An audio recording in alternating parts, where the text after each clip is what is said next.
All set? Ready Ash? Ready Ashlesha? Yes, sir. So hello, welcome to the day 4 of SJ cam और हमारा class 12 का ये session शुरू करते हैं। क्या आप मुझे बता दोगी ऐश कि कहाँ पे तक हमने लास्ट टाइम छोड़ा था? कहाँ पे छोड़ा था? Types of solution. Types of solution पे हमने छोड़ा था। ठीक है, इसके बाद आज हमें आगे बढ़ना है और मैं आज आपको आज का टॉपिक अगर बताऊं तो वो टॉपिक है आज का ये बाइनरी सॉल्यूशन करवा दिया था। Types of solution, solute, solvent हो गया था। हाँ, गुड। तो आज की हेडिंग डालेंगे क्या? ये दिख रहा है, method of expressing concentration of solution. ये हेडिंग डाल दीजिएगा आज का। ठीक है, ये कोई कोई इसको ऐसे ही बोल सकता है, कंसंट्रेशन टर्म्स, कंसंट्रेशन, हाँ, कंसंट्रेशन टर्म्स या method of expressing concentration of solution.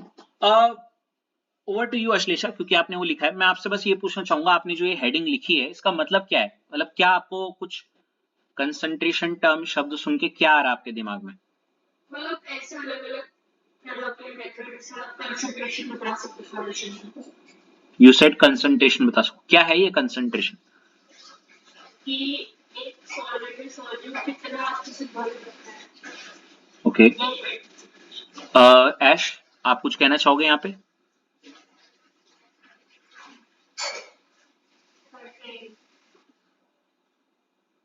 क्या आप वो जो सेम बात है वो दोबारा बोल सकती हो? सॉलिड में कितना भर रखा है।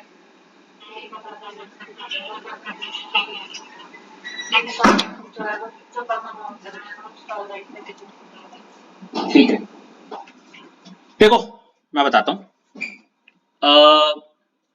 इट्स लाइक, पहले तो आपको इससे पहले समझने से पहले आपको ये समझना पड़ेगा कंसंट्रेशन वर्ड का मतलब क्या है। ठीक है, अगर मैं कहूं कि मेरे दिमाग में इस चीज को लेके क्या आ रहा है तो मैं सिर्फ एक ही चीज कहना चाहूंगा कि व्हेन आई से द टर्म कंसंट्रेशन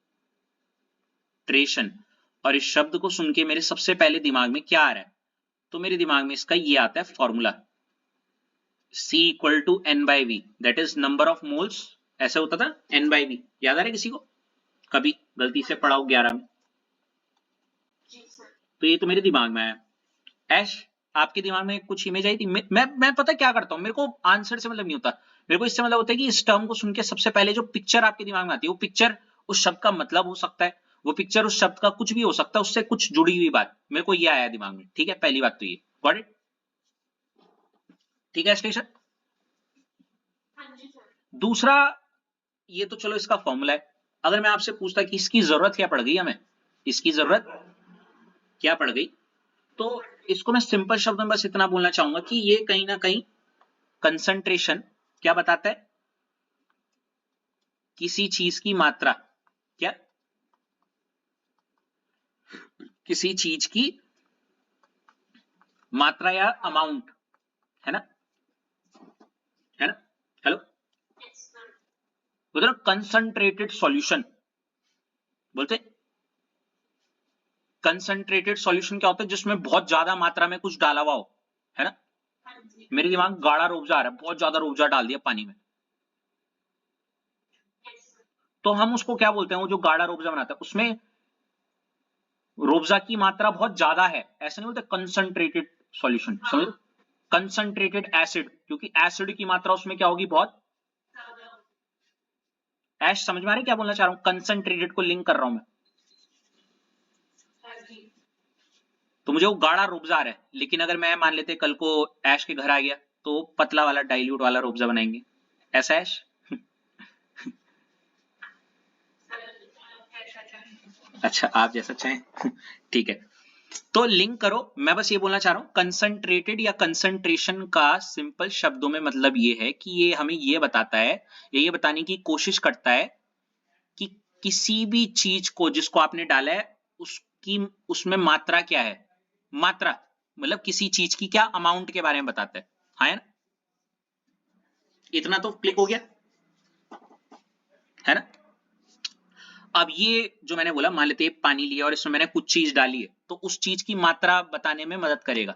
तो वो उसकी मात्रा बताने के क्या क्या तरीके हैं, उस मात्रा को बताने के क्या क्या तरीके हैं। आई होप सो आपको हेडिंग समझ में आ गई हो।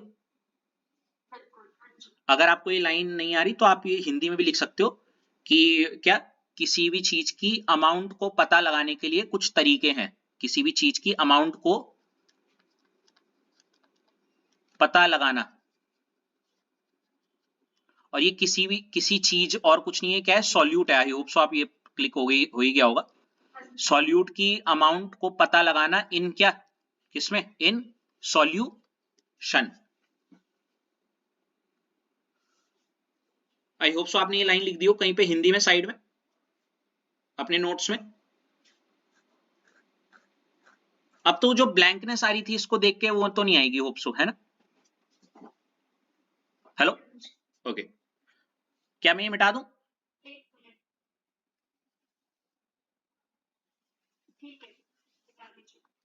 ऐश please can I.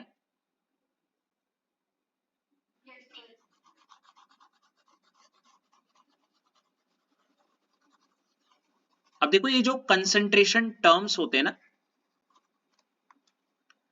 Concentration terms ये दो कैटेगरीज के होते हैं, ठीक है। एक होता है वॉल्यूम बेस्ड और एक होता है मास बेस्ड।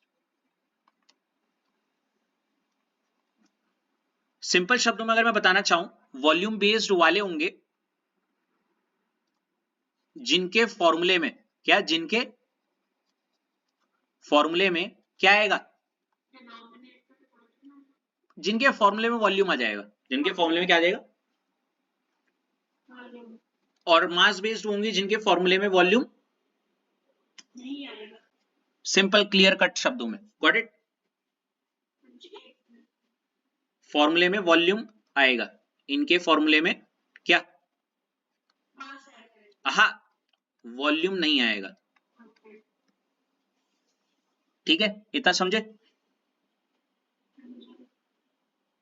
आप जरा ऐसे दो कैटेगरी में बनाना, गॉट इट। ये यहां जगह है, मैं यहां कर देता हूं।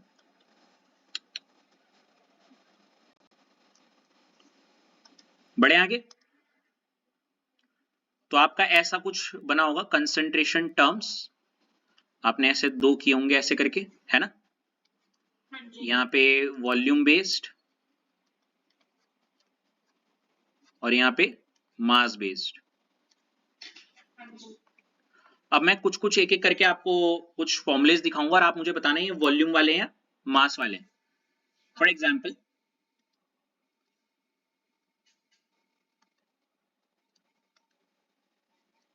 सबसे पहला जिससे पूछूंगा वही बताना। ऐश पहले आपके लिए मास परसेंट, जिसको हम बोलते हैं W/W, ठीक है। फॉर्मूला मत लिखना, सिर्फ ये टर्म बता रहा हूं, ठीक है। हेलो, अभी लिखो मत, सुन लो। मास परसेंट, ऐश आपसे पूछ रहा हूं मास परसेंट, जिसको हम दूसरे शब्दों में बोल रहे हैं W/W। अभी इसको पढ़ा नहीं रहा हूं, सिर्फ इतना पूछ रहा हूं, इसको मैं वॉल्यूम बेस्ड में डालूंगा या मास बेस्ड में। फॉर्मूला देखो उसका, बिल्कुल। तो आप इसको यहां पे लिख दोगे क्या, मास परसेंट, जिसको हम दूसरे शब्दों में वेट बाय वेट, क्या है, एक मास बेस्ड टर्म है, ठीक है। Hello, got it. ऐश समझ में आया वाला। उसके बाद नेक्स्ट वन अश्लेषा आपकी बी वाला देखो क्या है, वॉल्यूम परसेंटेज, जिसको हम बोल रहे हैं V/V। क्या लगता है कहां जाएगा। तो इस वॉल्यूम बेस के नीचे आप लिख देना ये वाला क्या, वॉल्यूम परसेंटेज ब्रैकेट में V/V, ठीक है, लिख दोगे। तीसरा ऐश आपकी turn, mass by volume percentage, जिसको हम दूसरे शब्दों में बोलते हैं W/V। फॉर्मूला देखो और बताओ। तो इसको आप कहां लिख दोगे? मैं ऐसे लिख देता हूँ, ये ए वाला था, यहाँ पे बी वाला था, यहाँ पे ये सी वाला इधर आ गया ना, है ना? ठीक है। ओह सॉरी, अरे वो चेक कर रहा था मैं तुम्हें कि अलर्ट हो या नहीं हो। नहीं है अश्लेषा? पीपीएम बताओ अश्लेषा। हाँ जी। अरे वॉल्यूम दिख रहा है हाँ या ना, बस इतना बताओ। मास बेस है। हाँ तो मास बेस में लिख दो डी यहाँ पे, ठीक है। हाँ, मेन पेज खोलिए एक बार, जो मैं खोला था।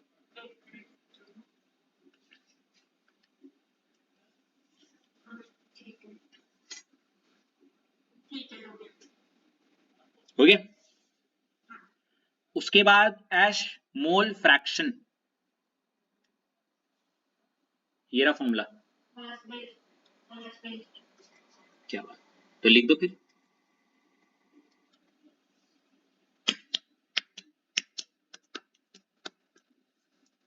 लिख दिया? फॉर्मूला नहीं लिखना, नाम लिखना है। अश्लेषा ये वाला वॉल्यूम बेस लिख दो फिर।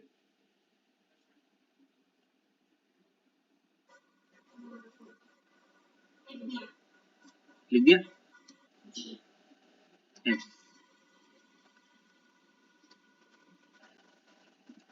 ऐश अगला वाला बताओ।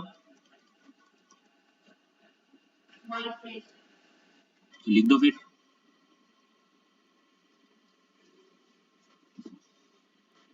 मेन पेज के लिए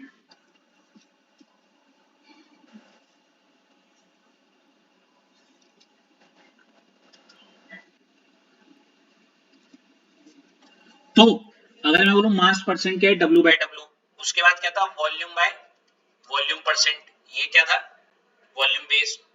डब्ल्यू बाई वी भी, डब्ल्यू बाई वी क्या था, वॉल्यूम बेस ही तो। हाँ उसके बाद इधर शायद मेरे ख्याल से कौन सा था, पीपीएम। फिर मेरे ख्याल से और कोई याद दिलाओ, मोलैरिटी किधर जाएगा, मोलैरिटी इधर आएगा, मोल फ्रैक्शन इधर आएगा, है ना? क्योंकि इसके और यहाँ पे क्या था लास्ट वाला, मोलैरिटी।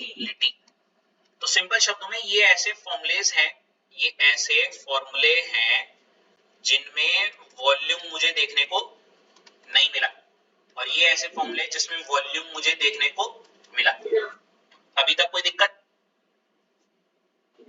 Very good. इन सब की एक खूबसूरत बात होती है, ये होते हैं टेम्परेचर क्या डिपेंडेंट या इंडिपेंडेंट? डिपेंडेंट। क्या होते हैं, टेम्परेचर पे निर्भर करते हैं।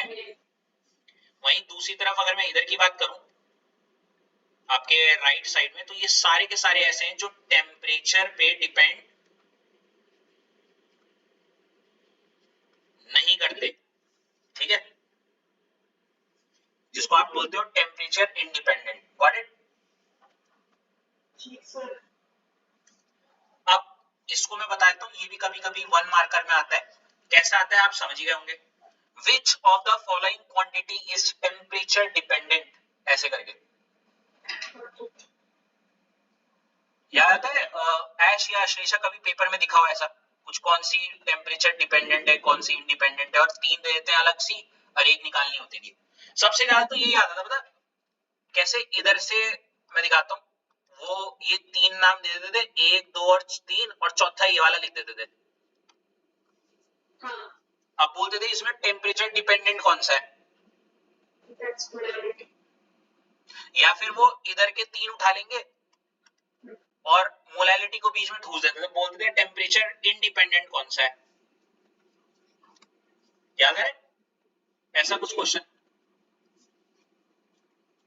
ठीक है ऐश, अब हो जाएगा ये टेम्परेचर डिपेंडेंट और इंडिपेंडेंट वाला, हो जाएगा। गुड।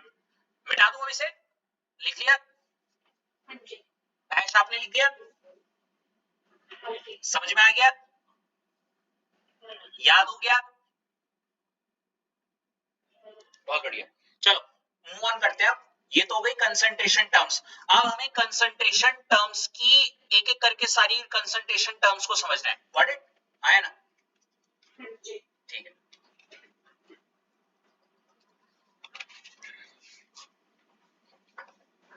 चलो मिटा दूं इसे।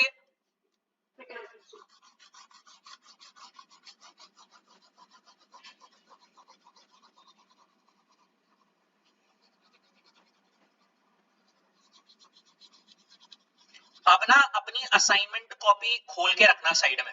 मैंने बहुत सोचा इस बारे में कि क्या मैं 1 घंटा और आधा घंटा अलग अलग कॉन्सेप्ट चलाऊं या ऐसे करूं या क्या। चलो ठीक है, मैंने कहा दोनों को मर्ज करके मैं क्या कह रहा हूं, अभी जैसे मैं मास परसेंट करवाऊंगा, ठीक है, मैं तुरंत उस मास परसेंट का क्वेश्चन सोच रहा हूं करवा दूं साथ साथ में असाइनमेंट का। बहुत सही है। समझ रहे हो क्या? तो असाइनमेंट कॉपी भी सामने खोल के रखना। बिल्कुल ठीक है जी सर। तो अभी क्या करना, अब लेट्स सी मेरा जब मूड करेगा, मैं तो सॉरी मेरे को नहीं पता मैं क्या करूंगा, बट अभी मैं सोच तो ऐसे ही रहा हूं। पहला आपका कंसंट्रेशन टर्म जो हम स्टार्ट करने जा रहे हैं वो क्या है, देखो यहाँ पे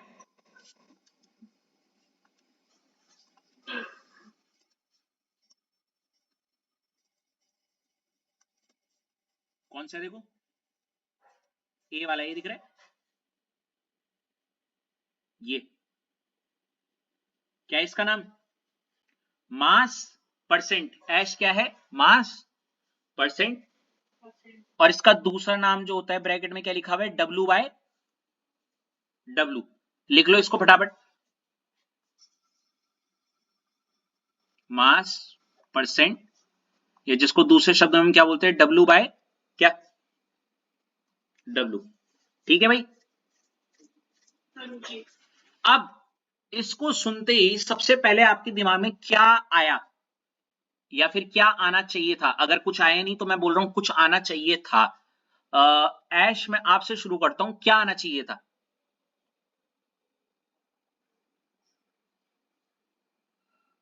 या क्या आया?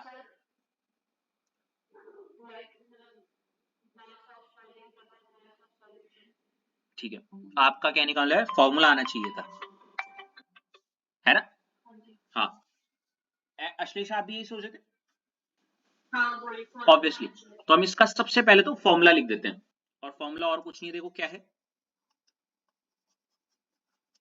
सभी जानते हैं कि अगर मैं मास परसेंट निकाल रहा हूं, किसी भी चीज की परसेंटेज अगर हम निकालते हैं, जैसे आप स्कूल में ऑब्वियसली जब आपके टेस्ट होते हैं तो आप क्या करते हो, परसेंटेज निकालते हो। जैसे अभी केमिस्ट्री के आपके टेस्ट वेस्ट हुए होंगे तो आपने लिखा होगा नीचे टोटल मार्क्स 70, ऊपर लिखे होंगे अपने 15-20 जितने भी आए होंगे आपने, है ना, 35, तो 35/70, है ना।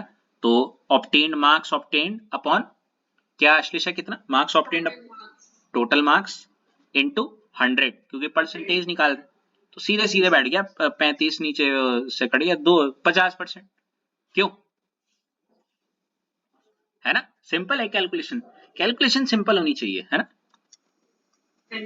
वो नॉलेज है, पर जानबूझ के कि परसेंटेज में ज्यादा दिक्कत ना है ना, तो इसलिए 35 मार्क्स काफी है। 17.5 भी कर सकते थे, कोई दिक्कत नहीं है। तो आप सबसे पहले यहां फॉर्मूला लिख दोगे ऐश, फॉर्मूला क्या होगा ऐश, देखो मास परसेंट, अब जिसका भी परसेंटेज निकाल रहे हो ऑफ, अगर मैं सिंपल से बोलूं एक वेसल है जिसमें ए ले रखा है ना, सभी जानते हैं ए ले रखा है और क्या ले रखा है, बी। और अगर मैं मास परसेंटेज ऑफ ए निकाल रहा हूं तो ऑब्वियसली मेरा फॉर्मूला क्या हो जाएगा, मास ऑफ क्या, ए अपॉन क्या बोलूंगा, mass of A plus mass of क्या, बी इनटू क्या, 100, यही तो बोलूंगा, यस और नो। हेलो अश्लेषा, है ना। अब ये ए अगर सॉल्यूट है तो आप इसको ऐसे लिख देते हो क्या, मास of solute, sorry mass percentage of, अगर मैं सॉल्यूट निकाल रहा हूं तो हो जाएगा मास ऑफ क्या, solute upon mass of solution. मैं रिक्वेस्ट करता हूं हमेशा ना, ये फर्स्ट टाइम अगर कर रहे हो तो हमेशा मास ऑफ सॉल्यूशन की बजाय उसको मास of solute plus mass of solvent लिखा करो। कई बार बच्चे ना डायरेक्ट भूल जाते हैं। हेलो, क्या कर जाते हैं? भूल जाते हैं। ठीक है, इनटू क्या 100, इनटू क्या हो जाएगा 100। ठीक है, इतना बात समझ में आया? फॉर्मूला लिख दिया है?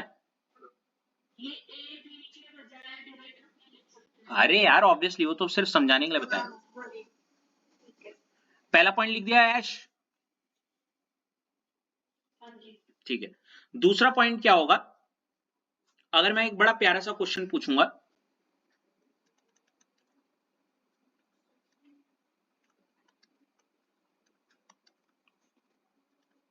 %, HCl aqueous solution W/W, what does it mean? क्या बोला मैंने? What does it mean? Ash, over to you. ध्यान से सुनना मेरी बात, कितना सिंपल था। अभी पीछे जब हमने कैलकुलेशन करना है, ए का मास दे रखा है, उसको ऊपर रख दिया, टोटल मास को नीचे रख दिया, हो गया। लेकिन इस बार कहानी उल्टी है। इट्स जस्ट लाइक, मैं आपको ये बोलना चाह रहा हूं कि टूथपेस्ट से पेस्ट निकालना बहुत आसान था, ऊपर दिख रहा है वो आपने जब ये करा, समझ रहे हो?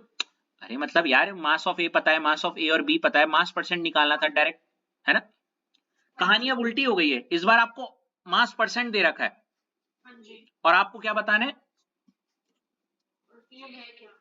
हाँ, इसका मतलब क्या है, या आसान शब्दों में जानकारी ये बतानी है इस बार आपको, ये समझ रहे हो? ये ऐश समझी क्या बोलना चाह रहा हूं? तो क्या है ये लाइन क्या बताना चाह रही है? अगर किसी लाइन में ये लिखा हुआ है कि 10% HCl एक्वस सॉल्यूशन है वेट बाय वेट, इसका क्या मतलब है, बता सकती हो?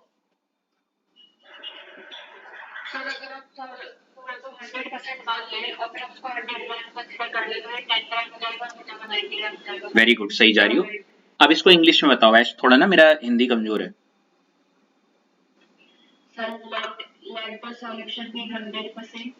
ओके, 1 मार्क्स का आंसर है, क्या लिखना है आप बताओ?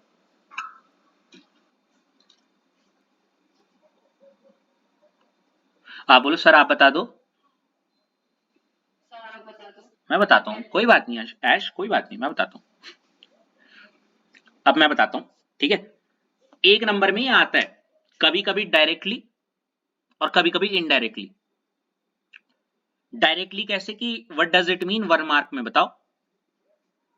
तो सभी जानते हैं एक चीज तो, कि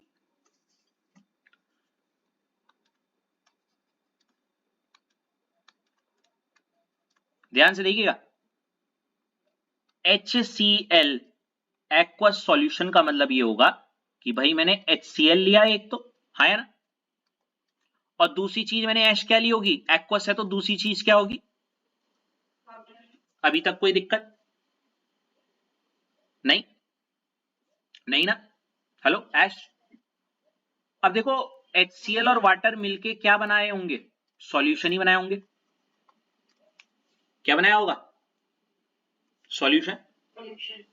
अब हम ये मान के चलते हैं स्टैंडर्ड वे में कि अगर सॉल्यूशन 100 ग्राम का है, क्या सॉल्यूशन, इस लाइन का मतलब ये है कि अगर सॉल्यूशन 100 ग्राम का है, उसमें HCl पता कितना होगा? कितना होगा गैस करो? 10 ग्राम्स। तो इसको हम ऐसे लिख सकते हैं, इसका आंसर ये है 10% HCl एक्वस सॉल्यूशन का मतलब ये है कि अगर कोई, पहले तो मैं शॉर्ट में बता देता हूं, अगर कोई सॉल्यूशन है 100 ग्राम्स का, तो उसमें HCl कितना होगा? 10 ग्राम्स। ठीक है, और अगर HCl 10 ग्राम है तो वाटर कितना होगा अश्लेषा बताओ? 90 ग्राम। एग्जैक्टली। अब इसी को लैंग्वेज में बताओ जरा। इट मीन्स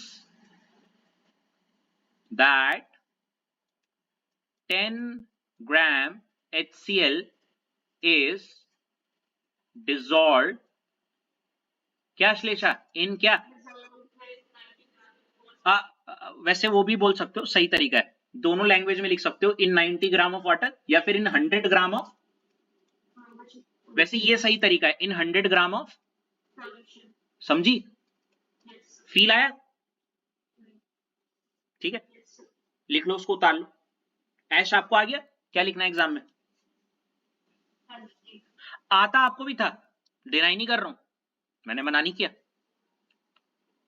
लेकिन यही चीज आज की डेट में बच्चा नहीं समझ रहा, वो अपने आप को ये प्रूव करने के लिए ज्यादा बोलता है कि मेरे को पता है पता है पता है, लेकिन आंसर में वो चीज चाहिए जो टीचर को चाहिए, वो नहीं जो आप सोच रहे हो।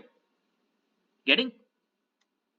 आज मैं टेस्ट ले रहा था कुछ बच्चों का, तो उनके साथ एक चीज थी, सर हमें पता है पता है पता है, लेकिन आंसर राइटिंग के टाइम पे वो कीवर्ड्स नहीं लिख पा रहे थे जो टीचर को एग्जामिनर में चाहिए। एक आंसर की होती है ना जिसमें कीवर्ड्स होते हैं, वो नहीं मैं लिख पा रहे थे। चलो कोई नहीं, मैं डिटेल बताऊंगा, कोई नहीं। अभी ये लिख लिया आपने, हाँ है ना? हाँ जी सर। चलो बहुत बढ़िया, मिटा दूं इसे? मिटा दो। अब अगर मैं सिर्फ एक एग्जाम्पल के तौर पे यहाँ पे ऐसा बोलना चाहूंगा, अगर HCl की जगह मैंने ऐसे लिख दिया यहाँ पे HNO3 और यहाँ पे लिख दिया मैंने 10 की जगह मान लेते हैं 8% HNO3 सॉल्यूशन, ठीक है, तो आप इसकी लैंग्वेज होमवर्क के तौर पे इस साइड में क्वेश्चन यहीं पे नीचे इसके लिख दो, और आप क्या इसका मतलब व्हाट डज इट मीन का आंसर, और ये सॉल्यूशन, सॉल्यूट और सॉल्वेंट, समझ गए ना? होमवर्क क्या भी लिख दो आंसर फटाफट, और मुझे जब मैं बोलूंगा बता देना। चलो जल्दी करो।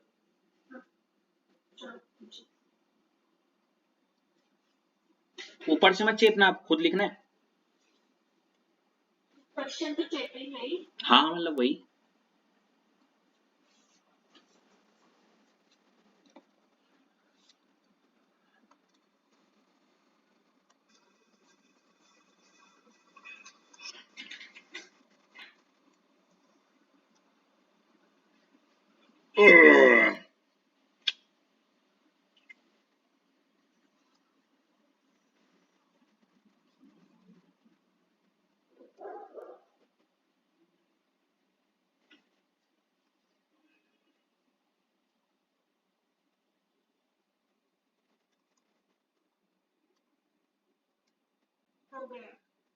हो गया? गुड। तो क्या आंसर लिखा अश्लेषा, आप सुना सकती हो? When we try, it means that 8 gram of HNO3 is dissolved in 100 gram of solution. ऐश ठीक है? हाँ जी। वेरी गुड, आगे बढ़े। हाँ। चलो कूल। अब एक क्वेश्चन मैं कहूंगा, आप जो लिखोगे लिखो, क्वेश्चन लिखेंगे, मैं लिख देता हूँ। ना ना असाइनमेंट नहीं, असाइनमेंट में अभी आ रहा हूँ, एक क्वेश्चन मैं लिखवा रहा हूँ पहले। थ्योरी में लिखो ना? हाँ हाँ थ्योरी में। ओके। ये मिटा दूं प्लीज? हाँ जी। आपकी खुशी, ओ सॉरी गम की तरह मिटा दूं, आपके जिंदगी में आपके गमों की तरह। मेरी एक स्टूडेंट थी, मैं नाम नहीं लूंगा, तो वो मिटा दो को बोलती थी मिटो दो, थोड़ा पंजाबियों के टोन में आते ना। कभी अगर ये वीडियो देखेंगी तो डेफिनेटली वो हंसेंगी देख के। चलो क्वेश्चन है, क्या क्या है क्वेश्चन? क्वेश्चन है कि 10 grams of A is dissolved in 100 grams of B. Find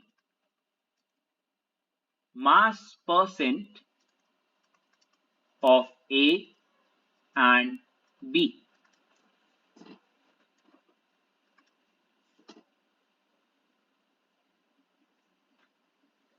हो गया? हाँ जी। तो मैं एक तरफ फॉर ए के लिए लिख रहा हूं और इधर मैं फॉर बी के लिए निकाल दूंगा, हालांकि निकालने की जरूरत इतनी है नहीं, बट स्टिल मतलब एक का निकल जाए दूसरे का निकल ही जाएगा। तो अरे सुनो, यार मैं भी क्या आदमी हूँ। क्या?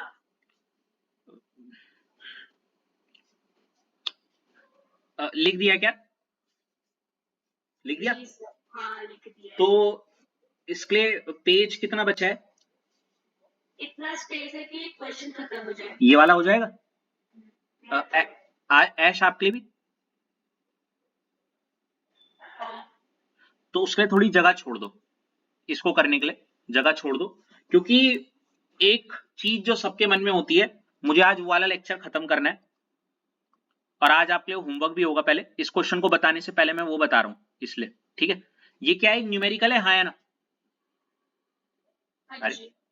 और कई बच्चे ऐसे होते हैं जिसको न्यूमेरिकल को देख के डर लगता है बहुत।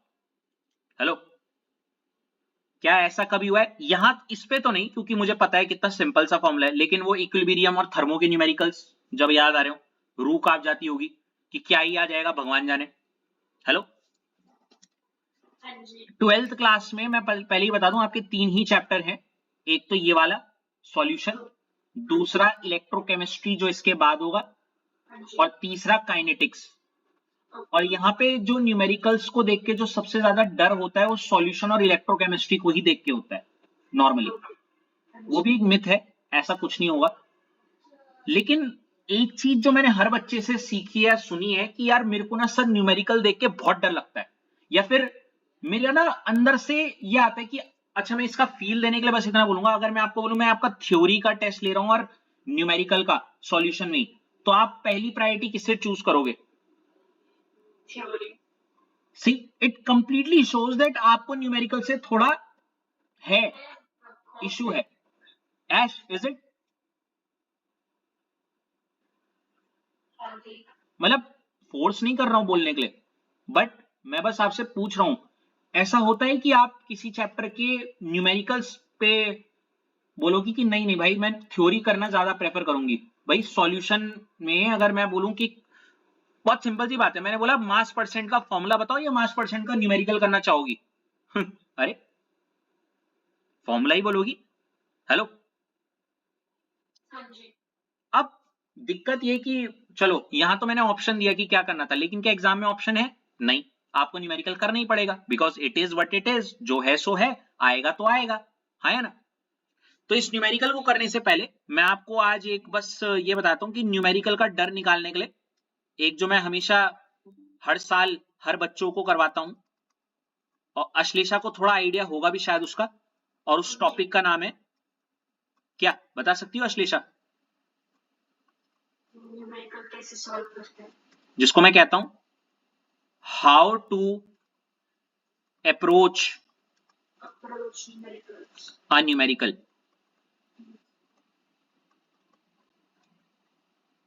Very very highly awaited video अगर मैं कहूं तो, और ये मेरा अपना पर्सनल ओपिनियन है, मैं भी न्यूमेरिकल से बहुत भागता था। इससे पहले कि हम कैसे करना है, हम ये देखते हैं हमने क्या क्या किया है। Starting from you Ash, numerical में करते हुए क्या क्या प्रॉब्लम्स आई हैं, मेरे को बस ये बताओ। ऐश प्लीज, जस्ट, मैंने बोला ना, खुली आंखों से इतना अच्छा नहीं दिखेगा जितना बंद आंखों से अपने पास्ट में झांको और देखो न्यूमेरिकल करते हुए आपको क्या क्या दिक्कतें आई, एक एक करके एक बताना कोई पहले। मैं भी खेल रहा हूं ये गेम, चलो। सर हमें तो फॉर्मूले में चाहिए होता है, फॉर्मूला अगर हमें वापस सॉल्यूट चाहिए तो वो उसमें गिवन नहीं होता। यू मीन टू से इनकम्प्लीट इंफॉर्मेशन, मतलब न्यूमेरिकल करते हुए ऐसा होता है कि मैंने फॉर्मूला लगाया ये लगाने के लिए, अब उस फॉर्मूले में जानकारी अधूरी। अरे पहली चीज, अश्लेषा आपके साथ? हाँ जी। अरे कोई बताओ, तुम रहने ही दो, मैं ही खेलता हूं, मैं अपने साथ ही खेलता हूं। सबसे पहला मेरे को जो होता था, सबसे पहले तो अगर कोई बड़ा क्वेश्चन आ गया तो मैं उसको रीडिंग करते हुए नीचे आया, फूस पटाखा गायब, क्वेश्चन क्या था, क्या पूछ रहा है, नील बट्टा जीरो। पहली चीज तो ये होती थी। दूसरी, मैं क्या करता था, गिवन मतलब ऐसे छांट छांट के मैं क्वेश्चन रीड भले ही करूं या ना करूं, मैं सीधे उनकी वैल्यूज देखता था। ऐसे अब कभी कभी क्वेश्चन समझ में नहीं आता ना, हेलो, कभी कभी क्वेश्चन ही समझ में नहीं आता। वैल्यूज ढूंढता था, सीधे बोलता था क्या फॉर्मूले में डालो, और जैसे कि बोला कभी कभी ऐश ने की वैल्यूज डाली लेकिन आंसर ही निकल रहा, मतलब वो उसमें फिट ही नहीं हो रहे। अगर फॉर्मूले में लग बाय चांस फिट हो भी गया तो कैलकुलेशन मिस्टेक हो जाती थी। अरे ये तो सबसे ज्यादा हाईली क्लास्ड है, वो 11 में जब एटॉमिक स्ट्रक्चर के न्यूमेरिकल होते थे और लास्ट में नीचे अगर 10/5 आ रहा है ये तो कर लूंगी, लेकिन अगर आ रहा है 1.73889 नीचे 256 112 ये ऐसे करके देख के डर लग जाता था। और ये लो ले बहन गई है 10 की पावर 16 और ऐसे करके पता नहीं क्या क्या है ना। और यहाँ पे बोलते थे कुछ नहीं से कुछ सही, है ना, यही तो होता था। और कोई अगर, और सबसे बड़ा तो डर भाई, डर इतना कि भाई पता नहीं कैसे ही होगा क्या, हाँ, और वो छोड़ देते थे जगह कि इसको थोड़ा भर देंगे बाद में, वो कभी होता ही नहीं था। तो ये सारी चीजें हुई हैं कभी ऐश आपके साथ?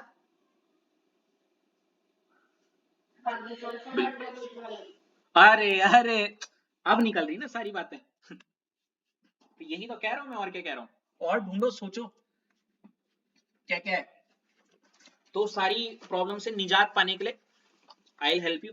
और ये मेरा पर्सनल वो है, ऐसे नहीं कि सबकी अपनी अपनी दिक्कतें होती हैं, तो उसके आधार पे मैंने जितना बच्चों को देखा और अपने आप को ऑब्जर्व किया तो उसके बेसिस पे मैंने कहा कि मैं ये बताता हूं how to approach a numerical, क्योंकि हम न्यूमेरिकल शुरू करने वाले हैं और न्यूमेरिकल शुरू करने से पहले जरूरी होगा कि न्यूमेरिकल करना कैसे है वो पता हो, हाँ है ना। अब मैं इसको शुरू करने से पहले सिर्फ इतना पूछना चाहूंगा, अश्लेषा और ऐश आपके घर में छत है, छत, हाँ या ना? नहीं बल हम बिना छत के रहते हैं तो छत में जाने के लिए सीढ़ियां होंगी, हाँ या ना? कितनी सीढ़ियां होंगी? ऑलमोस्ट 10 तो होंगी मिनिमम, 10 से 11 जो भी होंगी। ऐश आपके यहाँ भी ऑलमोस्ट इतनी होंगी, वो बात अलग है, आपके यहाँ वो लगी हुई होगी लिफ्ट या वगैरह तो देखो बात ऐसी है, अभी तक क्या होता था, आप न्यूमेरिकल देखते थे, न्यूमेरिकल से बस अभी तक जो अभी तक करते थे, अगर मैं बोलूं कैसे करते थे, आप बोलते थे मैंने रीड किया, मैंने डेटा उठाया, फॉर्मूला लगाया, हो गया, तो ठीक, नहीं हुआ तो वो भी ठीक, है ना। अरे रीड किया, डेटा उठाया, ऐश डेटा उठाया, देखा फॉर्मूला ये वाला लग रहा है या नहीं, लग गया तो ठीक, नहीं तो रहने दो, यही वो तरीका था। और अगर मैं ये बोलूं कि कोई एक, मैं बोलूं अगर वो स्टेप्स बताओ कैसे एक न्यूमेरिकल किया जाना चाहिए या कैसे हो सकता है या किस थॉट के साथ हो सकता है, आपके साथ दिक्कत ये कि बस आप टू एंड फ्रो, अगर मैं बोलूं पहली सीढ़ी से सीधे 11वीं सीढ़ी में पहुंचना है, ऐसा नहीं हो सकता ना अपनी छत पे, आप कैसे बढ़ती हो, स्टेप बाय स्टेप। दिक्कत ये आज तक न्यूमेरिकल सॉल्व कैसे करना है उसका स्टेप बाय स्टेप प्रोसेस किसी ने नहीं बताया आपको, गेटिंग माय पॉइंट? हेलो ऐश, अगर आपके पास अपने कुछ तौर तरीके हैं और उससे आपको रिजल्ट मिल रहा है, I will say do that, लेकिन अगर नहीं तो you can take this one. तो आइए शुरू करते हैं बिना किसी फर्दर वेस्टेज ऑफ टाइम के। सबसे पहला स्टेप जिसको मैं बोलता हूं जीरो स्टेप, कोई बता सकता है क्या होगा? सबसे पहले हम क्या करना चाहिए? ऐश स्टार्टिंग फ्रॉम यू, जल्दी जल्दी बताना।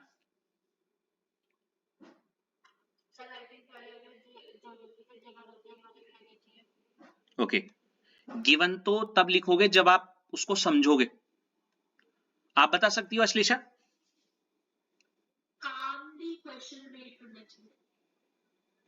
ओके मैं बताता हूं, मेरे को ये लगता है जीरो पॉइंट होना चाहिए, एक रफ रीडिंग होनी चाहिए। क्या होनी चाहिए? एक रफ रीडिंग। रफ रीडिंग मतलब, ठीक है, अब आप बोलोगे सर ये क्या बात हुई, क्योंकि इस रफ रीडिंग के बाद, क्योंकि जीरो पॉइंट इसलिए इसको बोला है, इसके बाद फर्स्ट पॉइंट ये होता है उस रफ रीडिंग करने के बाद, क्या है? उस रफ रीडिंग करने के बाद एटलीस्ट इतना तो आपको पता होना चाहिए कि वो कौन से, क्या, कौन से देखो मैं मानता हूँ 12th में भले ही इतना ना हो, लेकिन एक छोटा सा एग्जांपल तो आप बोलते हो ये तो कोई भी बता देगा, नहीं। पिछले साल देखो थर्मो और इक्विलिब्रियम कितने इंटरलिंक्ड थे, हाँ या ना अश्लेषा? थोड़ा बहुत दिक्कतें हो जाती थी न्यूमेरिकल्स को लेके कि भाई ये इसका है उसका है, तो पहले कौन से चैप्टर का है, ऐसा मैं क्यों बोलूं, तुम्हें ना हर चीज में एक रीजन चाहिए होता है। देखो मेरा ये मानना है, क्या करना है से पहले पता होना चाहिए क्या नहीं करना, क्या सोचना है से पहले क्या पता होना चाहिए क्या नहीं सोचना। रफ रीडिंग करके इतना तो समझ में आ जाएगी कौन से चैप्टर का है। जैसे आपने अभी पीछे एक क्वेश्चन पढ़ा, ये वाला नीचे जो मैंने लिखा हुआ है, तो आपने एक रफ रीडिंग किया, अरे ये तो सॉल्यूशन का है, हाँ या ना? हाँ जी। अरे ये क्वेश्चन तो सॉल्यूशन का है, ऐसे करके। तो आपके दिमाग में ये पता चल गया कि मेरे को क्या नहीं सोचना, मुझे कोई दूसरा चैप्टर ही नहीं सोचना, सॉल्यूशन सोचना है। आई बात समझ में? होप सो मेरी बात क्लिक हो रही हो कि मैं बोलना क्या चाह रहा हूं। हम ये सोचते हैं कि करना क्या है, पर ये नहीं सोचते क्या नहीं करना। आधी छटनी तो यही हो जाएगी। Yes sir. एक सेकंड, हाँ ये लो, आधी छटनी यही हो जाएगी। उसके बाद जैसे आपको ये पता चल गया कौन से चैप्टर का है, अब होता है ना कि आप जब किसी घर में घुसते हो तो अगर आपको वॉशरूम जाना है तो आप वॉशरूम वाली तो कमरे में जाओगे ना, मतलब पहले मेरे घर में घुस गए, अपने घर में घुस गए, अब उसमें बहुत सारे कमरे होंगे, आई मीन टू से एक चैप्टर होगा उसमें बहुत सारे टॉपिक्स होंगे, है ना? अब सॉल्यूशन में सिर्फ आप उस वाले टॉपिक के बारे में सोचो, ये रफ रीडिंग करके जो आपको बता रहे हैं, बोले तो उसका क्या सब टॉपिक सोचो। आसान शब्दों में जैसे अभी हमने मास परसेंट पढ़ा, पहले तो आपने मास परसेंट देखा, अरे ये तो सॉल्यूशन का है, सॉल्यूशन में भी किसका था, मास परसेंटेज का, तो ये उसका सब टॉपिक हो गया, दिख रहा है? जैसे ये मैंने रफ रीडिंग करके, दिख रहा है, हाँ है ना? तो अगला पॉइंट होगा सब टॉपिक कौन सा उसमें, ठीक है, चैप्टर के अंदर सब टॉपिक। अब देखो कैसे मैं आपको क्या नहीं सोचना वो सारी चीजें हटा रहा हूं, क्योंकि जब वो चीजें बाइफर्केट हो जाएंगी तब आप सोच पाओगे क्या सोचना है। और अभी आपको ये मजाक लग रही होगी ना, अभी तो एक ही टॉपिक पढ़ा है, जब इतने सारी चीजें सामने खिचड़ी पकेगी ना दिमाग में, तब इसकी वर्थ समझ में आएगी आपको। समझ रहे हो क्या बोलना चाह रहा हूं? हेलो? Yes sir. मैं ये पता है क्यों बोल रहा हूं, मैं जरूर ये शेयर करना चाहूंगा आपके साथ। 11 जब 12th में ना अभी ऑलमोस्ट बहुत सारी नेम रिएक्शंस आती हैं आगे ऑर्गेनिक में। अब मैंने क्यों ये बाइफर्केशन या ऐसे करके चल रहा हूं आपके दिमाग में, ताकि आपको एक आदत लग जाए इस चीज की। Yes sir. अब कोई क्वेश्चन आते तो दिमाग में एक बच्चा है जिसके वो 170 150 रिएक्शन चल रही हैं, लेकिन मैं बोलता हूं भाई इस रिएक्शन को देख के, इस क्वेश्चन को देख के देखिए कौन से चैप्टर का है पहले, और जैसी चैप्टर सोचता है ये तो इस चैप्टर का है, तो उसके दिमाग में वो 150 नहीं, अब सिर्फ वो 20 रिएक्शन चलेंगी। समझ रहे हो? तो 130 कट गई पहले। अब समझ लो मैं क्या बोलना चाह रहा हूं। जी सर। तीसरा टॉपिक या तीसरी बात होती है, अब जैसे सब टॉपिक था, जैसे आपने बोला मास परसेंट, ये सब टॉपिक था इसका। अब आप देखो क्या मैंने इसको रिवाइज किया है कभी, या मैंने इसका रिवीजन किया है? ऑब्वियसली देखो यार, मास परसेंट का क्वेश्चन है ना, रफ रीडिंग करके पता चल गया आपको, क्या मैंने इसको रिवीजन किया है? मतलब रिवीजन मतलब क्या मैंने इसको पढ़ के आई हूं या बैठने पेपर देने? हेलो, यस और नो गाइस? मुझे एक बात बताओ, तुमने क्वेश्चन पढ़ा और तुम मास परसेंट पढ़ के ही नहीं आए हो।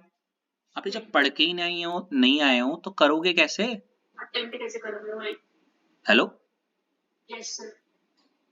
वही वाली बात है ना, आप ड्राइविंग में कार चला कैसे चलती है वो सीख के आए हो, लेकिन वो पूछ दिया हेलीकॉप्टर उड़ाओ, तो कहां से होगा? हाँ। हो ही नहीं पाएगा। तो एक्सेप्ट करना पड़ेगा क्या मैं वो रिवाइज करके आई हूं। अगर आप उसको रिवीजन करके आप पढ़ के आई हो, डेफिनेटली आप फोर्थ स्टेप की तरफ बढ़ोगे। अब थोड़ा समझ में आ रहा है कैसे जा रहा हूं मैं? अभी तक इस तरीके से कभी आपने न्यूमेरिकल को अप्रोच, आप सोचो बहुत टाइम लग जाएगा, भाई कहीं नहीं लगता, 2-2 सेकंड में हो जाती है सारी चीजें। अब आपको एक डायरेक्शनलेस बच्चे की तरह जो एक न्यूमेरिकल को टैकल करता है, मैं एक डायरेक्शन बच्चा बना रहा हूं, समझ रहे हो? ऐश इज इट? इसके बाद जब रिवीजन, अगर आपने वो मास परसेंट फॉर्मूला पढ़ा है, भाई मैं सिर्फ इतना बोलना चाहूंगा, चौथा पॉइंट मेरे दिल के सबसे ज्यादा करीब है, वो है पॉजिटिव अप्रोच। भाई पॉजिटिव अप्रोच का मतलब ये है कि आपको बस इतना सोचना है कि अगर मैंने फॉर्मूला पढ़ा है तो मुझसे ये न्यूमेरिकल भिड़ जाएगा। क्या बोला मैंने? हेलो,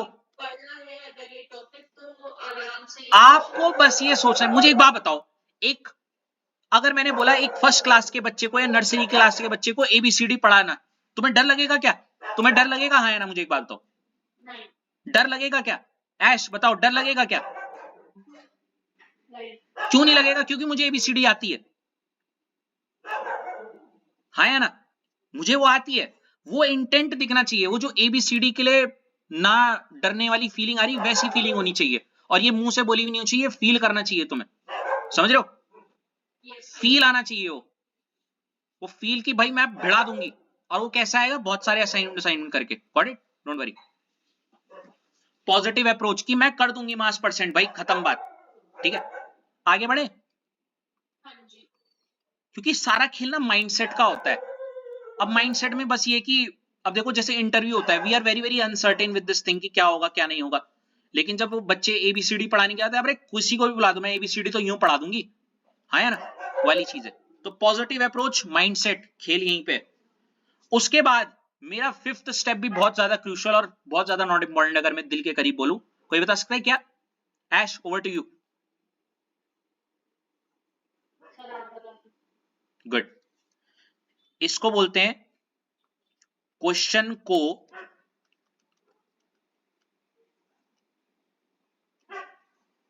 पढ़ो तोड़ तोड़ के। क्या बोला मैंने ऐश? आहा, पढ़ो नहीं, सिर्फ तोड़ तोड़ के। समझ रहे हो? देखो ऐश, बहुत सिंपल सी कहानी है। मैंने उस दिन भी बोला था, एक रोटी है, रात को अगर खाती हो पूरी की पूरी रोटी अंदर निगलने की कोशिश करोगी ना तो उल्टी मार दोगी। समझ रहे हो? हाँ ना? तो वो रोटी पच जाए, उसको पचाने के लिए आप उसको तोड़ तोड़ के खाते हो। हाँ ना? क्योंकि वो छोटे बाइट्स हम पचा सकते हैं। सेम चीज क्वेश्चन के साथ होती है। अभी तो छोटे छोटे एक लाइन का क्वेश्चन है, लेकिन जब 4-5 लाइन का क्वेश्चन होता है, उसका ना समझने का सबसे बड़ा रीजन ये होता है कि हम उसको क्या ऐश क्या नहीं करके करते। समझ रहे हो? क्यों ऐसा होता है? मेरे को अगर एक पैराग्राफ याद करना है तो वो एक चोट में याद नहीं होता, क्योंकि मैं उसको एक साथ खाने की कोशिश करती हूँ, रीडिंग करती हूँ मैं। समझ रहे हो? ऐसे ना। लेकिन अगर उसी बात को आप तोड़ तोड़ के पढ़ो, एक छोटा सा ही एग्जांपल देता हूं मैं। जैसे एग्जाम आइडिया है, अगर मैं इसमें एक छोटा सा एग्जांपल आपको लेने के लिए बोलूं, सबको पता है हमने परसों क्या पढ़ा था, एक एग्जांपल के तौर पे बताता हूं। आपको याद है मैंने व्हाट इज सॉल्यूशन पढ़ा था? यस और नो? हेलो? Yes sir. दिक्कत ये ना, आपको हर चीज में एक एग्जांपल चाहिए। Just to let you know, it's 8:30. अरे कोई नहीं, पूरा एक साथ, नो वरीज, आज का ले लेंगे। थैंक यू सो मच बताने के लिए, बट और जरूरी भी है बताना, बट बस मैं इतना बोल रहा हूँ। हाँ कोई नहीं। Yes, yes, it's the assignment class only going on, how to approach a numerical. देखो, अब कल मैं बोलता देखो, a solution is a homogeneous mixture of two or more pure substance, the relative ratio of which can be changed within the certain limits. एक साथ read किया, कितना गंदा लगा। हाँ, लेकिन कल मैंने क्या किया? होमोजेनस मिक्सचर अलग तोड़ा, टू और मोर सब्सटेंस अलग तोड़ा, सारी बातें डाइजेस्ट हुई। हाँ या ना? हेलो ऐश, तो मैं ये बोलना चाह रहा हूं, क्वेश्चन को तोड़ तोड़ के पढ़ो, क्योंकि छोटे क्वेश्चन में तो इतनी दिक्कत नहीं होगी, लेकिन जब बड़ा क्वेश्चन आएगा ना दिक्कत हो जाएगी। नीचे आते आते पुरानी चीज भूल जाते हैं। समझ रहे हो ऐश? ऐसा हुआ है आपके साथ? मेरे साथ तो हुआ है, आपका पता नहीं। ओके, इसलिए मैंने बोला क्वेश्चन को तोड़ तोड़ के पढ़ो। इतनी बात समझ में आई? क्योंकि ना there is a difference in these two things जो मैं अभी लिखने वाला हूं। There is a difference. जब हम तोड़ तोड़ के पढ़ते हैं ना, हम उसको क्या करते हैं, वो पच रहा है मतलब अंडरस्टैंड कर रहे हो। क्या कर रहे हो? क्वेश्चन को तोड़ तोड़ के पढ़ने से क्या आती है? कॉन्फिडेंस आता है, अंडरस्टैंडिंग आती है उस चीज की। लेकिन जब आप सिर्फ एक फ्लो में पढ़ते हो, आप वो अंडरस्टैंडिंग नहीं करते, आप क्या करते हो? Reading. There is a difference in reading and understanding. Book को हम रीड करते हैं, नोट्स को हम क्या कर रहे हैं, अंडरस्टैंड। अभी पीछे सॉल्यूशन की डेफिनेशन को क्या किया था, रीडिंग, अभी क्या, और हमने क्या किया था नोट्स बनाते हुए, अंडरस्टैंडिंग। और अंडरस्टैंडिंग के साथ साथ डेवलप होती है इंटरेस्ट। हाँ या ना भाई, जहां पे चीज समझ में आती है, चाहे वो मेरे काम की हो या ना हो, मेरे को वहां पे इंटरेस्ट आता है। अगर मैंने तुम्हारे दिमाग को हाईजैक कर दिया, जैसा कि मैंने कर रखा है, टच वुड, यस और नो ऐश, अगर नहीं होता तो आप ये बातें सुन भी नहीं रहे होते। हेलो मम्मी, इनको जरा समझा दो यार। हेलो मम्मी, इनको हटाओ यहां से, 1 मिनट देना।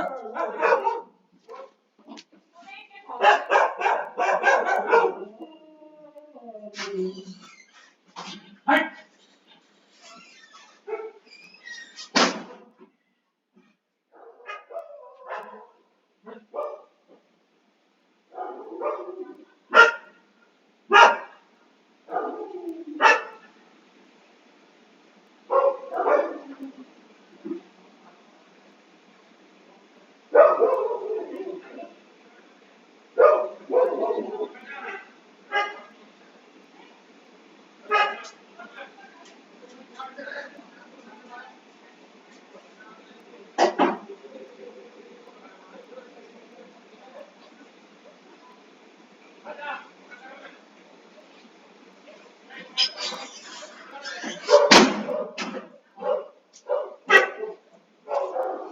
एक सेकंड दो यार।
चप्पल पीछे से ले गई मम्मी, पापा से मारेगा कल।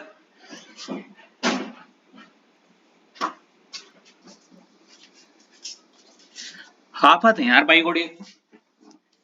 I just threw my slipper on dog, it went away.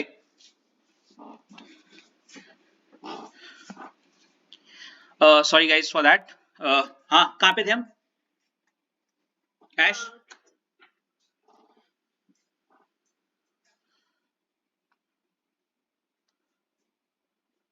Fifth point, yes सुनो, है ना, ये हो गया। अब जब उसको अंडरस्टैंड कर लिया, इंटरेस्ट डेवलप होगा कि क्या है, क्यों है, क्या ये वाली चीज, क्या निकालना है, ये वाली चीज। रीडिंग करके इंटरेस्ट नहीं आता। तुम्हें पता है सबसे पहले अगर कोई पूछता है ना, कोई न्यूमेरिकल कैसे सॉल्व करना है या क्या करना है, तो ये न्यूमेरिकल सॉल्व करने के लिए या सही आंसर निकालने के लिए क्या करना चाहिए? अबे गधों, आंसर निकालने के लिए पहले क्वेश्चन समझना चाहिए। हेलो, अरे जो चीज समझ ही नहीं आई उसका आंसर कैसे निकालोगे? अरे जो सवाल आपको पता ही नहीं है उसका जवाब कैसे निकालोगे? हाँ जी। ऐश, इजंट इट? हाँ जी। कितनों के साथ ऐसा हुआ है कि कई बार आप, मतलब मैं अपना पर्सनल एक्सपीरियंस बता रहा हूं, रीडिंग करी, आंसर निकालने क्या, भले ही क्वेश्चन समझ में नहीं आया। पैसेज में भी मेरे साथ कभी कभी ऐसा हुआ है, जब हम इंग्लिश में करते थे या हिंदी में, जो भी होता है नहीं, कभी ऐसे फीलिंग कभी तो हुआ होगा यार तुम्हारे साथ, पैसेज समझ नहीं आ रहा, लेकिन क्या आंसर, फिर हम क्वेश्चन देखते थे, फिर ऐसे ऐसे। हाँ जी। तो अब आप रिलेट कर पा रहे हो मैं बोलना क्या चाह रहा हूं? Yes sir. It make sense now कि अंडरस्टैंडिंग कितनी ज्यादा जरूरी है क्वेश्चन की। in order to reach the answer, reach to the answer. छठा, परेशान कर दिया यार भाई को। इसके बाद जब आपने अंडरस्टैंड कर लिया, अब आप क्या करोगे ऐश? अगला स्टेप बताओ।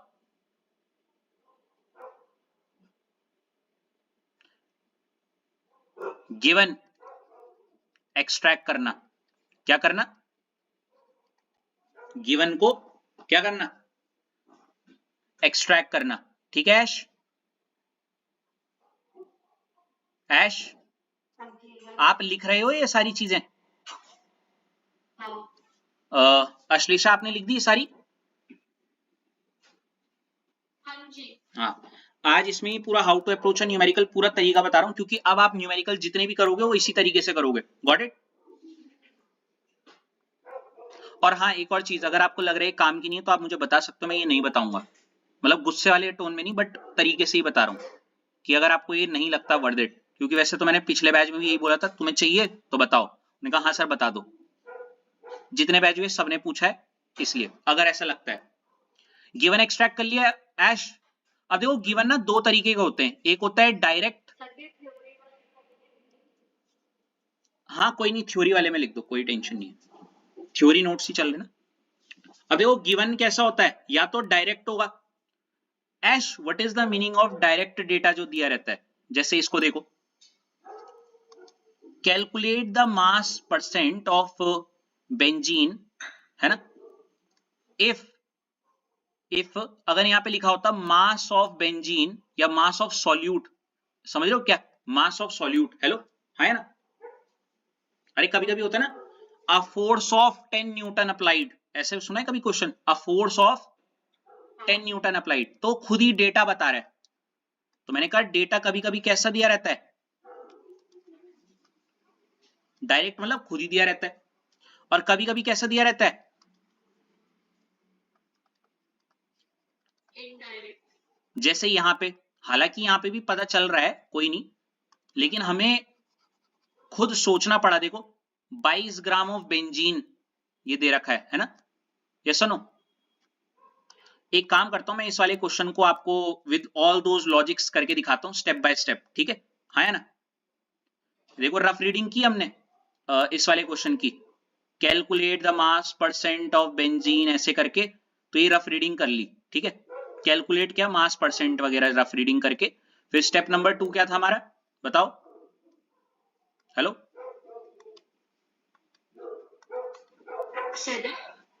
चैप्टर भाई सॉल्यूशन का चैप्टर है, हाँ है ना। सब टॉपिक ऐश, सब टॉपिक क्या है? मास परसेंट ऐश। फिर रिवीजन, क्या मैंने मास परसेंट पढ़ा है? अगर आपके दिमाग में मास परसेंट का फॉर्मूला वगैरह सब चल रहा है, mass percent equal to mass of solute upon mass of solution into 100। हालांकि मैं जानता हूं ये बहुत लेम सा एग्जांपल, धीरे, अबे भाई एग्जांपल समझाने के लिए मैं सिंपल ही तो उठाऊंगा, हाँ है ना। हेलो, हाँ जी, अभी मैं करवा दूं, फिर वो इतने लंबे चौड़े तो फायदा क्या।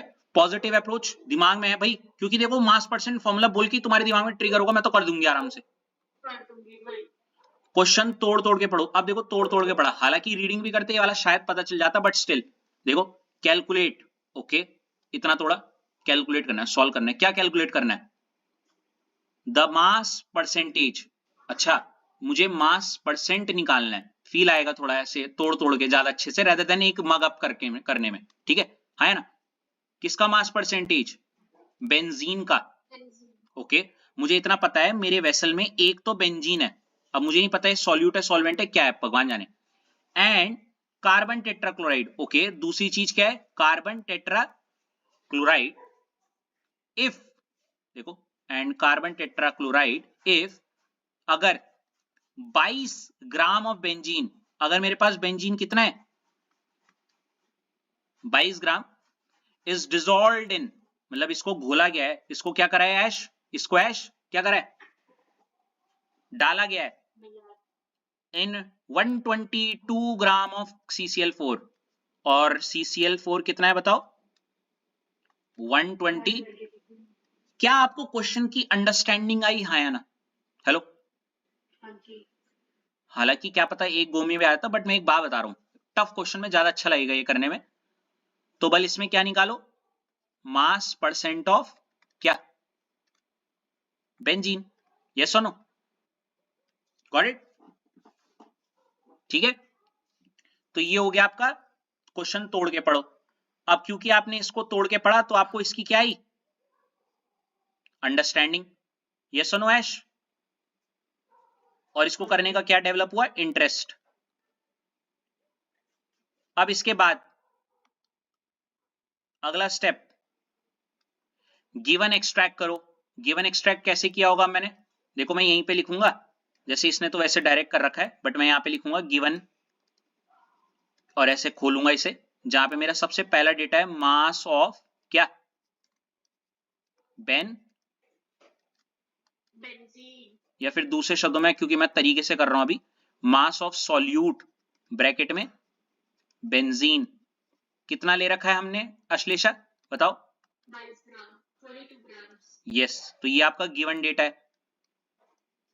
फिर सेकंड, मास ऑफ सॉल्वेंट, जो कि क्या हो जाएगा आपका CCl4, इक्वल टू क्या हो जाएगा 122 ग्राम्स, ये भी हो गया, ये आपका गिवन था, यस और नो? तो ये हो गया गिवन।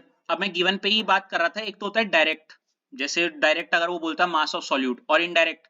अब इनडायरेक्ट वाला जो डेटा है जैसे अभी था, वो हम किसके बेसिस पे करते हैं, दो आधार पे, या तो हमारी लॉजिक और अंडरस्टैंडिंग के आधार पे, जो कि अभी क्या थी, यही लॉजिक ही तो थी, हाँ या ना? ये हमने जो किया लॉजिक के आधार पे किया कि ये सॉल्यूट है, ये सॉल्वेंट है, हाँ या ना? उन्होंने खुद थोड़ी बताया था सॉल्यूट सॉल्वेंट क्या है, ठीक है अश्लेषा? Yes sir. और जो दूसरा तरीका होता है, कभी कभी ना लॉजिक भी नहीं लगते, कई बार ऐसा हुआ है कि हम रीडिंग कर रहे हैं, पता ही नहीं चल रहा ये है क्या, ये डेटा का क्वेश्चन, ये जो डेटा दे रखा है, कितनों के साथ हुआ ये वाला? तो वहां पे मैं बताता हूं, बस यूनिट देखो, क्या देखो, यूनिट्स। अब हालांकि यहाँ पे ग्राम ग्राम है, कई बार ऐसा होता है ना कि वो इस तरीके से देता है, पता है कैसा, मैं एक बताता हूं, a body of 10 grams, a force of, अरे यार ऐसे नहीं करते, फोर्स फोर्स बोलते हैं, फिर आगे कुछ और वैल्यूज देते हैं, और वो फोर्स की वैल्यू पीछे दे देते हैं। हाँ जी। ऐश रिलेट कर पा रही हो ऐसी कोई लाइन?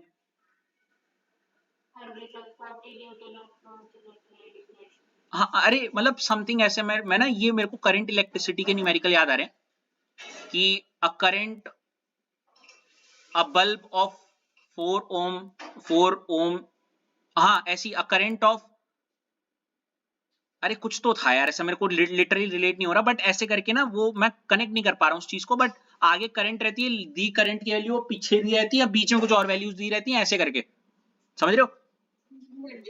I hope so. मैं अपनी फील, वैल्यू किसी और की आगे पीछे कहीं चिपका देते हैं, खासकर ये प्रॉब्लम फिर उनको आती है जो ढंग से रीडिंग, सिर्फ रीडिंग करते हैं, अंडरस्टैंडिंग नहीं करते क्वेश्चन की, तो मैं उसमें बोलता हूँ बस उसकी क्या देखो, यूनिट, क्योंकि यूनिट देख के पता चल जाता है भाई, न्यूटन फोर्स की होगी, ओम जो यूनिट होती है वो रेजिस्टेंस की होगी, ऐसे करके, समझ रहे हो?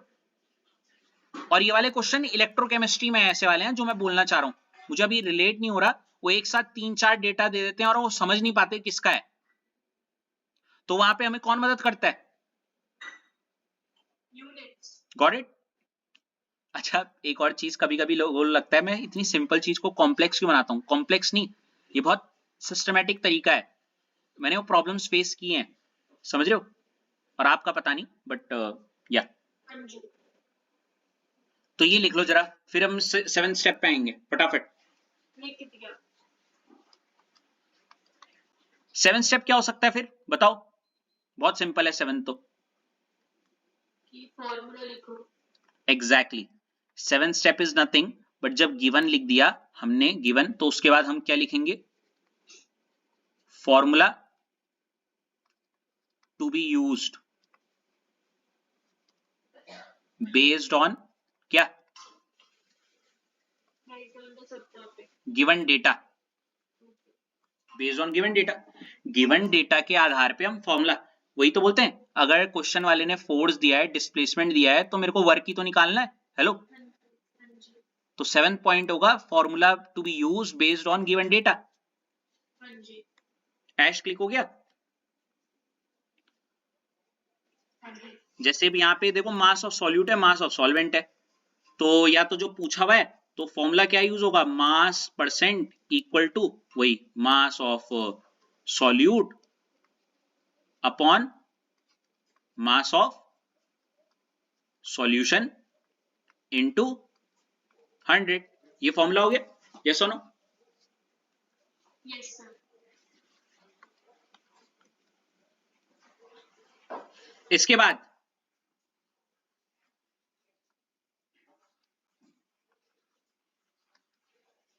आठवां पॉइंट, ये एक ऐसी चीज है ना जो काफी लोग ढंग से नहीं करते, ठीक है? और ये पॉइंट है आठवां। अरे यार दिख रहा है, ब्लैक हो गई थी क्या स्क्रीन? हाँ हो गई थी, अब ठीक है। मैं ये जीरो वाला हटा रहा हूँ क्योंकि वहां पे जरूरत नहीं है। कोई बता सकता है? वैसे तो तुम खुद भी बता सकते हो, देखो गिवन लिख दिया, फॉर्मूला लिख दिया, अगला स्टेप क्या होगा, वैल्यू पुट करो, नहीं ऐश? हाँ ना, वैल्यू पुट करो। जैसे यहां पे मैं क्या करूंगा भाई, आगे इसके ऐसे लिख रहा हूं, तो यहां पे mass percent equal to mass of solute क्या होगा मेरा, कितना था 22 है ना, नीचे क्या था 122 है ना, इनटू 100, यस और नो? 22 upon 122 plus 22। या प्लस 22। अब ठीक है यस सर। ऐश, ठीक है? गलत है, कुछ मिसिंग है, बोलो क्या? ब्रैकेट वैल्यू पुट करो विद यूनिट। नहीं है बात समझ में? जितने बच्चे ये करते हैं ना कि वो नंबर से नंबर तो हमेशा काटते हैं लेकिन यूनिट से यूनिट का खेल नहीं समझते, और फिर ये रटते हैं यूनिट को कि इसकी लास्ट में यूनिट क्या आती है। हेलो, अगर मैं पूछता मास परसेंट की यूनिट क्या है, कुछ लोगों को भले ही याद हो पर क्यों नहीं होती उसकी यूनिट, तो उसका सिंपल रीजन बस यही होगा कि भाई जब यहाँ पे 22 ग्राम लिखोगे, 122 ग्राम प्लस 22 ग्राम लिखोगे, तो ये ऐसी तो होगा 22 ग्राम्स ओवर कुछ, ये 122 प्लस 22 कितना हो जाएगा 144 ग्राम इंटू 100। वो वैल्यू से वैल्यू तो काटते हैं पर यूनिट से यूनिट काटना भूल जाते हैं, या यूनिट लिखते ही नहीं है, सच्ची बात तो ये है। हेलो, और इसीलिए आपको यूनिट बाद में याद करनी होती है, शफल अप होते हो कि यार यूनिट क्या होती है, इसकी होती भी या नहीं, याद नहीं रहता। तो इसीलिए बोल रहा हूं ये छोटी छोटी चीजें बहुत काउंट करती हैं, क्योंकि आगे जाके कुछ ऐसे क्वेश्चन आएंगे जहां आपकी यूनिट दिक्कत करेगी। हाँ जी। तो वैल्यू पुट करो क्या, विद यूनिट। समझ रही हो ऐश? आप सच बताना ऐश, न्यूमेरिकल्स में यूनिट यूज करती थी या नहीं? कभी कभी करती थी या कभी कभी नहीं? या आप इतनी अलर्ट थी न्यूमेरिकल करते हुए कि जब मैं वैल्यूज को रख रही हूं तो वैल्यूज के साथ उसकी यूनिट भी रखती थी? ओके, मतलब आप भी वैसी थी कि लास्ट में जो आंसर आएगा भाई फोर्स आ रहा है तो न्यूटन लगाती हूँ, न्यूटन ही होती है, वर्क डन है तो जूल पे ही आएगा। अब देखो एनर्जी की यूनिट कितनी सारी होती हैं, जूल पर मोल वगैरह, या ऐसे ऐसे प्रेशर की इतनी सारी यूनिट्स होती हैं। वो जब वो 11th में क्वेश्चंस थे, कई बार दिक्कतें होती होंगी कि इसकी यूनिट क्या आ रही होगी।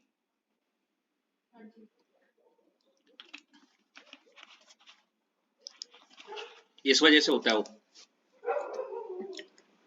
9th वाला very very very very very very very not important, क्योंकि सबकी नजरों से बच जाता है ये, और ये ना एक ऐसी फीलिंग देता है कि यार ये तो हो जाएगा, लेकिन कभी होता नहीं है किसी से। कोई बताएगा 9th पॉइंट क्या हो सकता है? वैल्यू भी रख दी, सब कुछ रख दिया, आप क्या?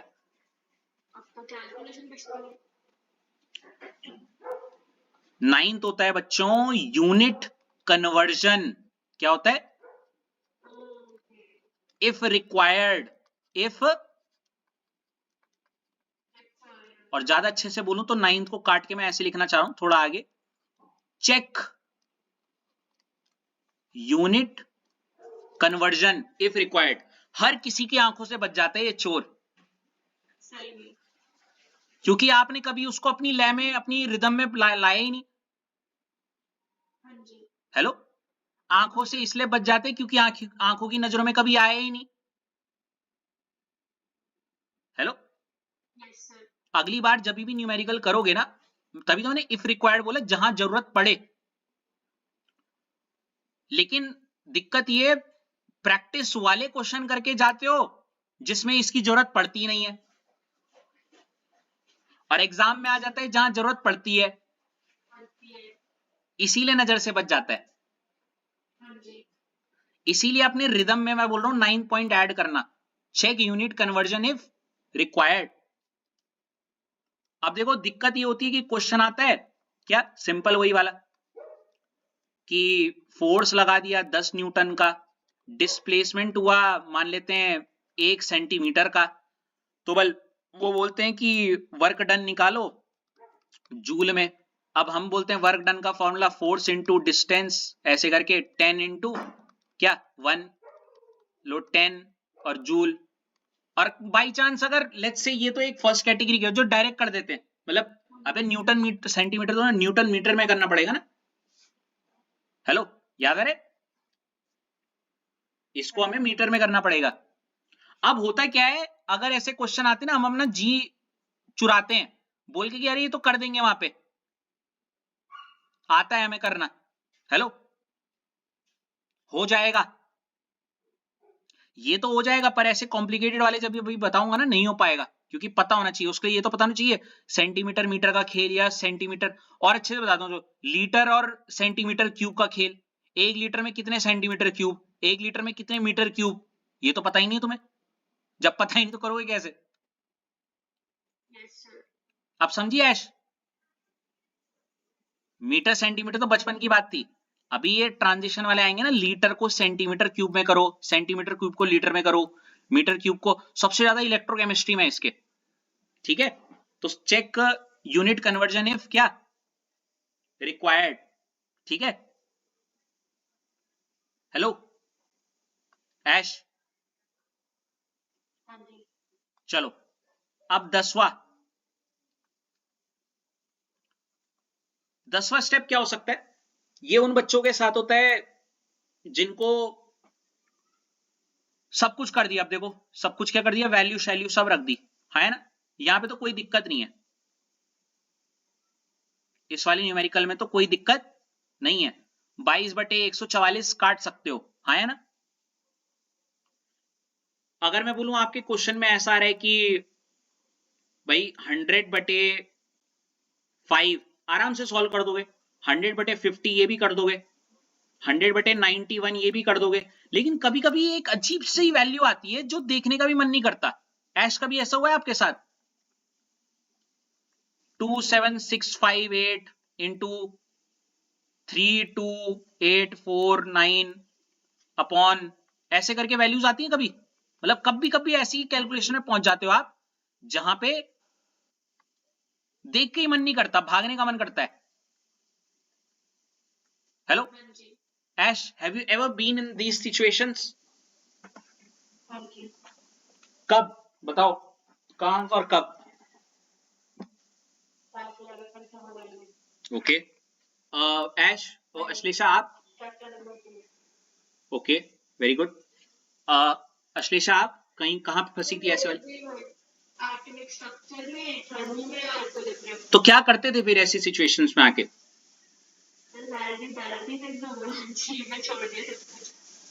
मैं बताता हूं, देखो अगर आपके पास कोई अच्छा ऑल्टरनेटिव है तो गो फॉर इट, नहीं तो मैं बताता हूं। देखो ऐसे करके कि 3897, या मैं जरा इसको थोड़ा प्लीज मैस क्लीन कर देता हूं, यहाँ पे ढंग से ही कर देता हूं, 2968 इंटू 3165 इंटू 4983, ऐसे करके कुछ भी, और ऊपर से मिर्च मसाला डालने के लिए कुछ 10 की पार भी लगा देंगे, कोई नहीं है, नहीं, फिर 4169 6938 समझ रहे हो मैं क्या बोलना चाह रहा हूं? हेलो ऐश, तो ये बड़ी दिक्कतें करते थे। तो दो तरीके हैं, एक तो आप इसको यहीं पे छोड़ के आ जाते हो, ठीक है, और कहते हो बाद में करूंगा, और वो बात शायद कभी आता नहीं, और फिर बोलते हैं चलो कुछ तो हो ही जाएगा, या फिर कुछ भी लिख के आ जाते हो, या फिर वो जो हर कोई करता था, अगर बड़ी गलती हिम्मत से कर भी दिया 41 2968 या फिर ये मल्टीप्लाई करके, देखो अंदर की बात बता रहा हूं, कोई बाहर लीक नहीं करता है ऐसे। कैसे भाई कि कैलकुलेशन मैं कैसे करती हूं वो मैं रिवील नहीं करूंगी क्योंकि जब दिमाग काम नहीं करता ना, तो बड़े से बड़े समझदार भी गधे से गधा लगता है, ठीक है? क्या मैंने बड़ी प्यारी लाइन बोल दी एक? समझदार से समझदार इंसान भी गधा लगता है जब वो परेशान हो। गधों से भी ज्यादा गंदा सोचता है वो। ऐश एग्री करते हो?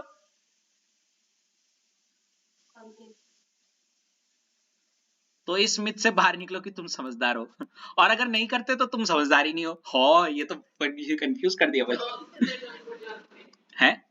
चलो तो इस केस में मैं पता क्या करता था, मैं भी पहले तो छोड़ ही देता था कई बार, तो ऐसे की बाद में करूंगा, और वो बात कभी आता नहीं था, फिर इधर उधर से पूछ के, क्योंकि कौन करेगा इतनी टफ कैलकुलेशन। तो इसका मैं पहले आंसर बताता हूं, इसका आंसर है 10 की पावर बनाओ। क्या बनाओ?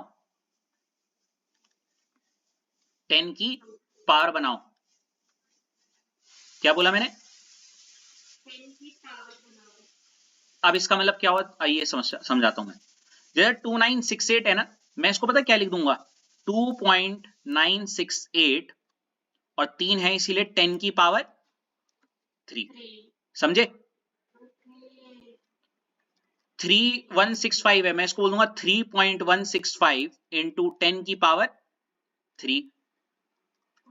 4983 है, 4.983 इंटू 10 की पावर 3। 41 है, 4.1 इंटू 10 की पावर 1। 6938 है, इसको लिख दूंगा 6.938 इंटू 10 की पावर 3। अब देखो जो दिख रहा था उससे ज्यादा अच्छा लग रहा होगा ये। 10 की पावर 3 से 10 की पावर 3 कटा। अब पहले 10 की पावर 3 वाले अलग छांट दो। 2.9, अरे यार पहले देखो 10 की पावर 3, 10 की पावर 3 हो जाएगा इधर, मैं अलग से कैसे लिखूंगा, एक मिनट। 10 की पावर 1 भी तो काट ही सकते हैं। हाँ बिल्कुल मैं कर रहा हूं, एक मिनट। ऐसे करके अब ये दो तो कट गए, ऊपर 10 की पावर 3, 10 की पावर 3 हो जाएगा 10 की पावर 6, और नीचे 10 की पावर 1 से कट गया तो सिर्फ क्या बचा, 10 की पावर 5। समझ रही हो क्या बोलना चाह रहा हूं? अब 4.1 यार देखो इतना तो थोड़ा बहुत उथल पुथल, अगर टाइम है तो इसको सॉल्व कर लो, लेकिन अगर नहीं है तो मैं तो हिट एंड ट्रायल खेलता हूं। 2.968 को मैं 3 ले लूं, क्या हो गया? अरे 2.9, हेलो हाँ 2.9 3.1 लो, 3.1 को मैं 3 ले लेता हूं, बात बराबर ही हो गई। 4.9 को 5 ले लेता हूं, 4.1 को 4 ले लिया, 6.9 को 7 ले लिया। ओह शिट, आंसर सही आया ना है पर आसपास गिर जाओगे। क्या गलत था इसमें ऐश बताओ? कभी बीच वाली वैल्यू तुम सोचो 9 और 1 वाली ली तो आसपास है तो राउंड ऑफ कर लो उसे, आसपास राउंड ऑफ। हेलो, इसीलिए मेरा लास्ट पॉइंट ये होता है 10 की पावर बनाओ और आस पास गिरो। ये भी नहीं बोला सही निकालो, आसपास गिरो। आसपास गिरो मतलब आंसर के आसपास गिरो, समझ रहे हो? हेलो, ओके ये लो।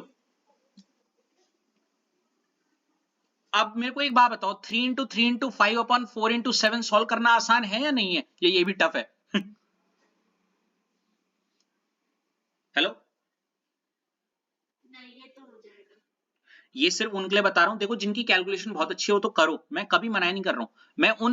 मैं 100 में से उन 5 बच्चों की बात नहीं कर रहा हूं जो सब कुछ कर देते हैं, मैं उन 95 बच्चों की बात कर रहा हूं जो बाहर से दिखाते हैं हम सब कुछ जानते हैं, लेकिन अंदर से डीप डाउन उनको ही पता है उनको क्या परेशानी होती है।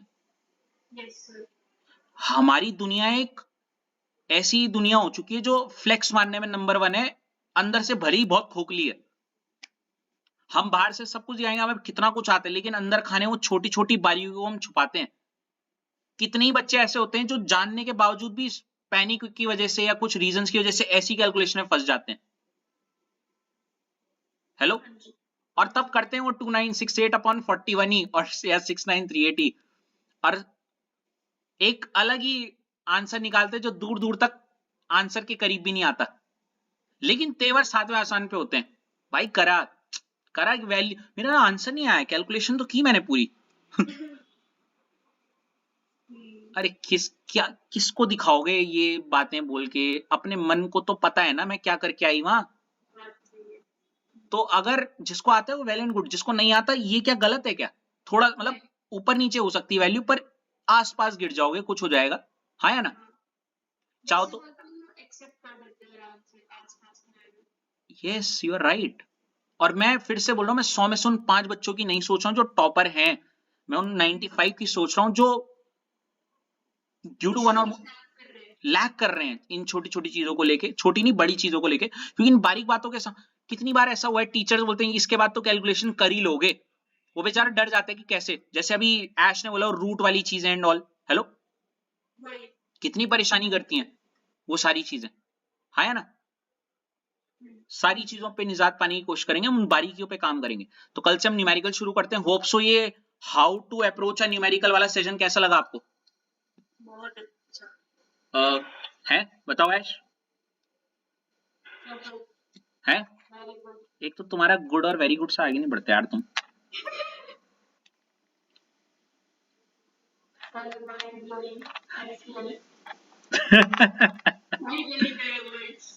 चलो, वैसे इतनी तारीफ पचती नहीं है मुझे, बट कोई नहीं। I'm just kidding. See, our main motive is only to work on these areas. From tomorrow onwards, we'll just be shooting on to the numerical stuff. And I would recommend that why I've told you to follow these steps is like, for the easy questions, I know that things are much way easier. And the problem is that we have the habit of doing these questions directly. But when the large question comes, or the question having, very lengthy paragraph or something like that, we have this habit of reading, but there is no understanding thing, and we have developed the habit of doing the questions in a wrong way, or rather there is no way. That's the problem is, hello, there is no certain way of doing those problems, and that's the reason why we feel it problematic to deal with the numericals thing. Yes or no? Since now I've just given you the blueprint and the prototype, or in some other way the steps to reach to that first flow, it's completely up to you. You don't have to skip and develop this habit of doing these questions in this way only. Getting my point? The main thing is to develop a habit. Got it? Yes. Because चीजें तभी होंगी जब आदत होगी करने की, और आदत बनानी है इसको, ठीक है? चलो, that'll be all for today. Thank you so much for your time. Signing off from SG Chemistry. Do like, share and subscribe and share with your friends. ऐश करते रहो, मौज करते रहो, और कोई नहीं, if you are not perfect, it's completely okay. दुनिया खुद imperfect है. There is nothing like, there is no such thing as being perfect. Got it? वो कहते हैं ना, इवन मोर दिखता सुंदर है पर उसकी आवाज बहुत गंदी होती है. Even nature is imperfect. कोयल दिखने में काला होता है लेकिन वो गाती बहुत सुंदर है ना? So in this world, rather than focusing on being perfect, embrace your imperfections. अरे बाप रे, ये तो ज्यादा ही हो गया. मैं इसे मोटिवेशनल वीडियो में डालूं या एजुकेशनल वीडियो में? Okay, short. चलो, good night. Bye Ashlesha, bye Ash. Good night. Welcome. Bye. अरे सुनो, हेलो.